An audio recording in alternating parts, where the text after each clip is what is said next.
네, 이 시간 같이 나눌 하나님의 말씀은 출애굽기입니다. 출애굽기 20장 1절부터 3절 말씀입니다. 시작. 하나님이 이 모든 말씀으로 말씀하여 이르시되 나는 너를 애굽 땅 종되었던 집에서 인도하여 낸 내 하나님 여호와니라. 너는 나 외에는 다른 신들을 내게 두지 말라. 아멘. 자, 이 새벽을 깨우고 이 자리에 나오신 여러분들을 환영하고 축복합니다. 이 시간 또 우리의 기도문이 열리고 하늘로부터 하나님께 주시는 은혜와 평강이 모두에게 임하시길 간절히 바랍니다. 자, 오늘 설교 제목은 필독 사용설명서입니다. 필독 사용설명서입니다. 자, 여러분은 새로 산 물건, 그게 뭐 가전제품이든 뭐 핸드폰이든 뭐 자동차든 어떤 것이든 이게 구입하면 어떻게 사용설명서를 잘 읽으시는 편이신가요? 요즘엔 유튜브에서 많이 나오기 때문에 책자보다는 아마 이렇게 유튜브를 통해서 사용설명서를 보시는 분이 많은데, 어쨌든 어떤 분들은 아주 꼼꼼하게 사용설명서를 이렇게 숙지하고 뭐 밑줄도 그어가면서 거기에 나온 내용들을 실제로 이제 자기가 산 새로운 물건에 적용해 가면서 내가 이 물건을 어떻게 쓰면 좋을까를 고민하면서 쓰시는 분이 있는가 하면, 저 같은 경우는 잘 보지 않습니다. 사용설명서를 있는데도 보지 않고 그냥 있는 대로, 그리고 그동안 써왔던 대로, 또 자기가 생각한 대로 그것을 이렇게 물건을 쓰기도 합니다. 어쨌든 이 두 그룹 사이에는 처음에는 뭐 큰 차이가 없겠지만 시간이 가면 갈수록 그 산 물건에 대한 활용도에 있어서는 아마 뚜렷한 차이가 나는 것 같습니다. 특별히 그 물건이 오작동이 나거나 고장이 나는 경우에는 그 대처 능력에 있어서는 아주 혁혁한 차이가 나게 되죠. 아무리 뛰어난 최신의 기능을 탑재한 물건이라고 하더라도 그 사용 설명서에 제시된 대로 물건을 쓰지 않으면 그 물건을 10년간 소유했지만 그 기능을 한 번도 못 써보고 지나는 경우도 굉장히 많습니다. 여러분 핸드폰이나 새로 산 차나 보면은 나중에 보면 이런 기능도 있었네? 라고 하는 경우도 많이 있죠. 이와 같이 아무리 뛰어난 물건이나 제품이라 할지라도 그 제대로 된 사용법을 숙지하지 않으면 오히려 그것이 있는 만도 못한 경우가 많이 있습니다. 근데 이런 경우가 우리 신앙생활에도 종종 발견되는 현상이기도 합니다. 그래서 오늘 이 새벽에는 하나님이 주신 율법의 최고의 정수이자 집약판인 십계명을 우리가 어떻게 사용해야 되는지에 대해서 알아보고, 이에 따라서 하나님의 말씀, 계명들을 우리가 어떻게 대해야 되는지에 대한 교훈을 받는 그런 시간이 되었으면 좋겠습니다. 미리 꼭 알아야 할 것을 숙지하는 것은 괜한 고생을 하지 않는 법이거든요. 그래서 오늘 본문 말씀을 먼저 다시 한번 보겠습니다. 출애굽기 20장 1절부터 3절 말씀에 보면 하나님이 이 모든 말씀으로 말씀하여 이르시되 나는 너를 애굽 땅 종되었던 집에서 인도하여 낸 내 하나님 여호와니라 라고 말씀하시면서 우리가 익숙한 십계명의 첫 계명이 3절에 나옵니다. 너는 나 외에는 다른 신들을 내게 두지 말라 라고 나옵니다.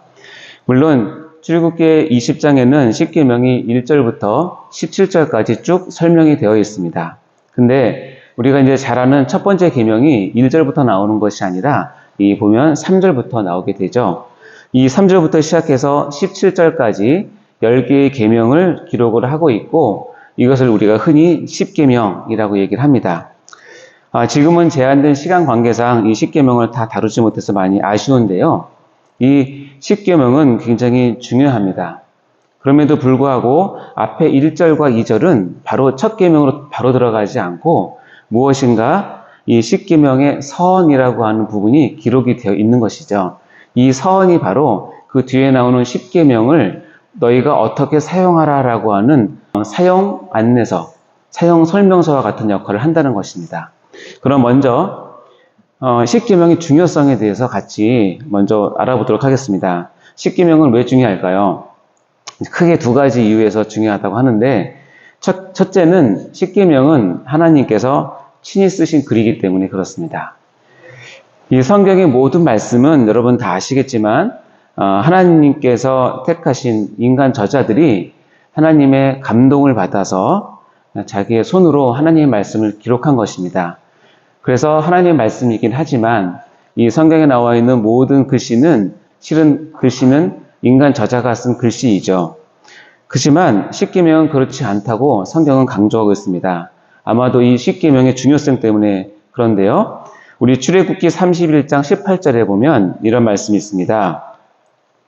여호와께서 시내산 위에서 모세에게 이르시기를 마치신 때에 증거판 둘을 모세에게 주시니 이는 돌판이요 하나님이 친히 쓰신 것이더라 라고 이야기하고 있습니다. 놀랍게도 십계명에 나온 그 글씨는 우리 하나님께서 친히 쓰셨다고 성경이 증언을 하고 있죠. 여기서 친히 쓰셨다라고 하는 그 본문을 원문을 찾아보면 어떤 뜻이냐면 하나님의 손가락으로 기록된 이란 뜻입니다. 물론 하나님이 손가락이 없으십니다. 왜냐하면 하나님은 영이시기 때문이죠. 이렇게 인간의 손가락을 통해서 하나님께서 친히 쓰셨다라고 표현하는 것을 여러분 담임 목사님께서 종종 설명하시지만 신인, 동형, 동선론적 표현이다라고 얘기합니다. 많이 어렵죠? 신인, 동형, 동선론적. 하나님은 형체가 없으시지만 마치 우리의 형체를 빌어서 하나님께서 이렇게 하셨다라고 표현한다는 것이죠. 그래서 어떤 형태로 어떤 형식으로 이렇게 쓰셨는지는 우리가 정확히 알 수 없습니다. 상상할 뿐인데요. 최소한 알 수 있는 것은 뭐냐면 모세가 이 돌판에 돌을 쪼개서 거기에 십계명을 기록한 것이 아니라 어떤 형태든지 하나님께서 친히 거기에 쓰셨다는 것이에요. 여러분 예전에 그 종교 영화 중에서 아주 유명한 영화가 있는데 십계라는 영화 아십니까? 아마 나이가 많으신 분들은 보셨을 텐데 십계라는 영화에 보면 모세가 시내산에서 이 십계명을 받는 장면이 나오는데 어렸을 때 봤던 그 장면이 굉장히 인상 깊었던 것 같은데요. 하나님께서 그 바위산에서 돌판을 이렇게 깎으시고 이게 레이저처럼 하늘에서 뭐가 빛이 내려오면서 하나 새기는 장면을 이렇게 썼던 것이 기억이 납니다. 아마 영화를 만드는 사람이 이 장면을 고심하게 해서 만든 거라고 생각하는데 저는 굉장히 좋다고 생각을 합니다. 마치 그렇게 쉽게 영화에서 장면을 표현한 것처럼 모세가 그 글을 쓴 것이 아니라 하나님께서 친히 거기서 기록하셨다는 것이죠. 그만큼 십계명은 하나님의 마음과 의도를 담고 있는 최고의 율법이라는 것은 분명한 사실입니다. 또한 신명기 4장 13절에 보면 이렇게 분명하게 얘기하고 있는데요. 제가 읽어보겠습니다. 여호와께서 그의 언약을 너희에게 반포하시고 너희에게 지키라 명하셨으니 곧 십계명이며 두 돌판에 친히 쓰신 것이다 라고 말씀하고 있습니다. 여기서 보면 그의 언약은 이꼴 십계명이고 십계명을 어떻게 표현하고 있냐면 두 돌판에 친히 쓰신 것으로 표현하고 있습니다. 그리고 이 십계명을 내가 너희에게 알려줬으니 너희는 반드시 그 십계명을 지키라 라고 명령을 하고 있다는 것이죠. 이만큼 십계명은 하나님께서 친히 쓰신 글이기 때문에 그 중요성은 다른 성경과 남다르다는 것입니다. 그리고 두 번째 십계명이 중요한 이유는 무엇이냐면 이 십계명은 구약과 신약, 즉 성경의 핵심 중에 핵심이 십계명이기 때문에 그렇습니다. 이 십계명은 성경 전체에 나오는 하나님의 계명, 율법, 법도, 말씀의 핵심입니다. 마치 어떻게 표현할 수 있냐면 성경에 나오는 모든 하나님께서 말씀하신 율법과 계명과 법도들을 다 모아서 우리가 믹서기에 다 넣고 갈아가지고 그것을 녹즙 짜듯이 꽉 짜면 진액이 나오지 않습니까? 그 진액을 짜서 마지막에 나오는 엑기스와 같은 것이 바로 이 십계명이다라고 생각하시면 딱 맞습니다. 이것은 제 생각이 아니라 예수님께서 친히 이렇게 말씀해 주셨기 때문인데요. 마태복음 22장 37절부터 40절까지 말씀해 보면 바리새인이 묻습니다. 예수님께. 예수님, 율법 중에 어느 계명이 가장 큰가요? 라고 물어봤을 때 예수님께서 뭐라고 말씀하시냐면 22장 37절부터 보면 예수께서 이르시되 내 마음을 다하고 목숨을 다하고 뜻을 다하여 주 너희 하나님을 사랑하라 하셨으니 이것이 크고 첫째 되는 계명이요. 둘째도 그와 같으니 내 이웃을 내 자신과 같이 사랑하라 하셨으니 이 두 계명이 온 율법과 선지자의 강령이다 라고 말씀하십니다. 이 두 계명이 뭐예요? 하나님 사랑, 이웃 사랑이죠. 이 하나님 사랑과 이웃 사랑은 어디서 왔냐면 십계명의 10개 중에서 1계명부터 4계명까지가 하나님 사랑이고 5계명부터 10계명까지가 이웃 사랑이지 않습니까? 이 말씀은 뭐냐면 십계명의 십계명을 다시 축약해서 정리하면 두 계명으로 될 수 있다. 그것이 바로 하나님 사랑과 이웃 사랑이다. 이것이 율법과 선지자의 강령이다 라고 이야기를 하신 것이죠. 따라서 십계명에서는 우리가 신앙의 모든 규칙과 또 구체적인 적용들이 그 안에 담겨져 있고 거기에서 파생되어 나온다고 해도 과언이 아닐 정도로 중요한 것입니다. 자, 이와 같이 십계명 자체가 하나님께서 친히 쓰신 글이기도 하고 또한 예수님께서 친히 정리해 주시면서 십계명을 성경의 가장 핵심적인 계명으로 규정하셨기 때문에 신구약 시대의 모든 하나님의 백성은 반드시 지켜야 할 말씀이 바로 이 하나님의 말씀인 십계명입니다. 자, 그러면 다시 우리 본문으로 들어가서 이 십계명을 출애굽기에 설명해 주시면서 제1계명은 하면서 너는 나 외에 다른 것도 두지 말라라고 하는 것이 1절부터 나오는 것이 아니라 3절부터 17절까지 10개의 계명을 쭉 설명을 하십니다. 그런데 이렇게 중요한 십계명을 설명을 하시면서 바로 1절과 2절에 사용 설명서를 딱 덧입혀 놨는데 이것을 십계명의 서언이라고 우리가 신학적으로 이야기를 합니다. 자, 십계명의 서언인 20장 1절과 2절을 우리 같이 한 목소리로 읽어보도록 할까요? 1절 시작. 하나님이 이 모든 말씀으로 말씀하여 이르시되 나는 너를 애굽 땅 종되었던 집에서 인도하여 낸 내 하나님 여호와니라. 아멘.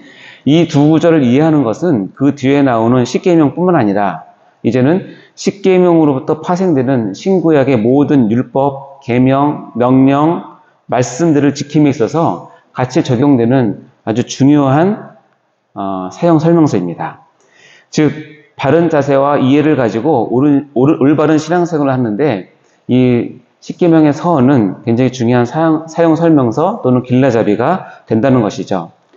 자, 그러면 우리가 하나님의 말씀과 계명을 대하기 전에 반드시 알아야 될 사용 설명서로부터 우리가 세 가지 교훈을 받도록 하겠습니다. 잘 기억하시기 바랍니다. 첫 번째 교훈은 절대 순서를 잊지 마세요입니다. 왜냐하면 이 십계명의 서언을 말씀하시는 장소가 바로 어디냐면 시내산이라는 사실을 잊지 마셔야 됩니다. 이 장소는 이스라엘 백성이 6월절을 거쳐서 홍해를 가르고 출애굽을 해서 약 석 달 동안의 여행을 마친 후에 도달한 곳이 시내산입니다. 이 시내산에서 지금 하나님께서 이스라엘 백성에게 십계명을 하사하시는 것이죠. 십계명이 바로 애굽 한복판에서 주어진 것이 아니라는 사실을 알라는 뜻입니다. 다시 얘기하면 하나님께서 너희들이 반드시 지켜야 될 십계명을 주시면서 애굽 한복판에서 너희들이 노예 생활을 하고 있는데 내가 이것을 너에게 줄 테니 이 계명을 잘 지켜라. 그러면 내가 너를 출애굽시켜서 구원시켜 줄게. 라고 말씀하신 것이 아닙니다. 무슨 말씀이냐면 모세를 통해서 일단 출애굽을 완전히 시키신 후에 시내산에 도착해서 비로소 구원받은 자기의 백성들에게 이제는 너희가 지켜야 될 계명과 율법이 있는데 그것이 십계명이다 라고 하시면서 주신 것이 바로 이 십계명입니다. 그래서 우리 신앙에는 반드시 순서가 있습니다. 이 순서가 바뀌면 절대 되지 않습니다. 여러분 아침에 옷 입고 나오실 때 순서대로 옷 입고 나오셨죠? 이 순서를 어기면 굉장히 곤란했습니다. 예, 순서를 어기고 이 안에 있는 속옷을 제일 바깥으로 입으면 그게 바로 슈퍼맨이 되는 것입니다. 순서는 신앙에 있어서 굉장히 중요합니다. 출애굽한 후에 십계명이 주어졌다는 것은 어떤 뜻이냐면 우리는 절대 율법을 지켜서는 구원을 받을 수 없는 존재이기 때문에 하나님께서 구원을 시키신 후에 너희가 백성답게 살기 위해서는 십계명과 율법이 중요하다라는 것을 우리에게 알려주신 내용이죠. 그래서 첫 번째 순서를 절대 잊지 마셔야 된다는 것이 서언에서 강조하는 내용입니다. 다음 두 번째 강조하시는 것은 뭐냐면 말씀하시는 하나님이 나의 구원자이시기 때문에 너희가 십계명을 지켜야 된다는 뜻입니다. 우리 1절을 다시 한번 볼까요? 1절 시작. 하나님이 이 모든 말씀으로 말씀하여 이르시되. 여기 보면 우리가 십계명 또는 계명 명령을 지키려고 할 때는 반드시 마음속에 먼저 떠올라야 될 것이 있는데 우리가 지켜야 될 이 계명, 이 명령, 이 십계명은 누구의 누구의 말씀이다? 하나님의 말씀이다라는 거예요. 하나님께서 말씀하시는 거라는 사실을 반드시 기억하셔야 되고, 따라서 우리가 지켜야 될 그 말씀을 지키는 근거와 능력과 보람과 의미가 이것이 하나님의 말씀이기 때문에 있는 것이죠. 그리고 이 말씀하시는 하나님이 바로 누구냐면 나의 구원자이시기 때문에 우리가 이 십계명을 지켜야 된다는 것입니다. 2절을 한번 읽어보겠습니다. 시작. 나는 너를 애굽 땅 종되었던 집에서 인도하여 낸 내 하나님 여호와니라. 나는 내 하나님 여호와이기 때문에 너는 앞으로 주어질 십계명과 모든 명령을 지켜야 된다는 뜻입니다. 우리가 십계명과 명령 그리고 말씀들을 지키도록 요구받는 이유는 바로 하나님, 말씀하셨던 그 하나님이 나를 구원하신 구원자이시기 때문입니다. 여러분 반드시 기억하십시오. 성경 어디에도 하나님은 절대로 하나님의 백성이 아닌 사람들에게 십계명과 계명과 명령을 지키라고 요구한 적이 단 한 번도 없다는 사실을 아셔야 된다는 것입니다. 내가 지금 하나님의 명령을 이런 요구를 받고 있다. 내가 하나님 말씀을 들어야 되고 내가 하나님의 율법을 지켜야 된다라고 하는 그 요구를 받고 있다는 것은 어떤 뜻이냐면 그 말씀하신 하나님이 나의 구원자라는 그 관계가 형성되었다라는 뜻입니다. 이것은 엄청난 축복이라는 사실을 반드시 아셔야 됩니다. 아멘. 자, 세 번째 마지막 우리가 알아야 될 교훈은 뭐냐면 이게 다 우리의 행복을 위해서라는 믿음을 가져야 된다는 것입니다. 어떤 사람들은 하나님의 말씀 또는 율법, 계명을 지키라고 하면 괜히 알레르기 반응을 일으키는 사람이 있습니다. 하나님께서 괜히 그딴 거 만드셔서 인간을 얽매인다고, 인간을 괴롭힌다고 생각하는 사람들이 있고요. 그것 때문에 자기는 골탕먹는다고 생각하는 사람이 있습니다. 물론 계명과 명령을 지키는 것은 쉽지만은 않습니다. 그것은 사실입니다. 하지만 여러분 반드시 아셔야 될 것이 있는데 2절 다시 한번 읽어볼까요? 시작. 나는 너를 애굽 땅 종되었던 집에서 인도하여 낸 내 하나님 여호와니라. 우리가 원래 살던 땅은 애굽 땅 종되었던 집이라는 뜻이에요. 다시 얘기하면 우리가 원래 살던 곳은 노예이고 종되었던 곳이고 그곳에서는 절대 하나님의 형상을 담은 인간이 누려야 할 그리고 가져야 할 행복이 없는 곳입니다. 그런데 하나님께서는 이렇게 말씀하시는 것이죠. 우리 신명기 10장 13절에 보면 이렇게 이야기하고 있습니다. 제가 읽어보겠습니다. 내가 오늘 내 행복을 위하여 네게 명하는 여호와의 명령과 규례를 지킬 것이 아니냐라고 얘기합니다. 하나님께서 이렇게 명령과 규례를 우리에게 주어서 요구하는 하나님의 본마음, 하나님의 본심은 뭐냐면 네가 그 계명과 율법을 지켜야 네가 비로소 진정한 행복을 누릴 수 있어 라는 뜻입니다. 그래서 우리가 하나님의 명령과 계명을 지킬 때마다 이 사실을 반드시 기억했으면 좋겠습니다. 하나님께서 우리를 골탕 먹이기 위해서 지키라고 한 것이 아니라 너라는 존재는 하나님의 말씀을 지켜야 비로소 행복을 누릴 수 있는 존재야. 그것을 너희가 깨달았으면 좋겠어 라고 하는 하나님의 이 칙한 사랑을 누리는 여러분이 되시길 바랍니다. 오늘 누가 이 하나님의 말씀과 명령을 지키면서 자신의 진정한 행복을 누리는 자로 서보시겠습니까? 그것이 여러분이 되시기를 간절히 바랍니다. 네, 설교를 마무리하려고 합니다. 구원은 거룩한 삶으로의 초대라고 하는 말이 있습니다. 하나님은 이미 구원받은 이스라엘 백성에게 지켜야 할 율법을 주심으로써 하나님의 선민으로서 이방인과 구별되어서 거룩한 삶을 사는 방법을 이렇게 가르쳐 주신 것입니다. 이때 위에서 배운 세 가지 사용 설명서를 잘 기억하시기 바랍니다. 그래서 하나님의 계명과 명령과 말씀을 올바르고 의미 있게 순종하셔서 하나님께서 우리에게 주시기를 그렇게 원하시는 참된 행복을 누리시는 성도 여러분 다 되시기를 주의 이름으로 간절히 축원합니다.